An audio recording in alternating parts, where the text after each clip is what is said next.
মানে ভাই এইগুলো কি? বেঁচে থাকলে যে আর কি কি দেখতে হবে জানি না। কাকিমা তার বরকে নিজেই শিব ঠাকুর বানিয়ে নিয়েছে।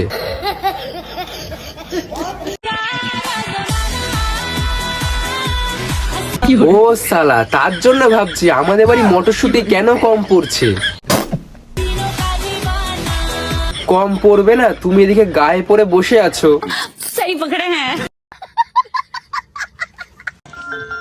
এটা নিয়েই পড়ে থাকবে নাকি? আরে তুমি সেই বাবাই না? তো অনেকদিন পর তো দেখা, তো কেমন আছো? একটা আমি বড় করে বাড়ি বানাবো রাজপ্রাসাদের কড়াই এই বাবাই, তুমি তো সেই একই রকমই আছো, একটুও তো পাল্টাওনি। আমাদের বাড়ির ফুল গাছ বড় হয়ে গেল আর তুমি যা তা তাই আছো। বাবাই আর এ জন্মে পাল্টাচ্ছে না। এইটা রেখে দিব এরকম করে, আর খুব সুন্দর করে বাজবে।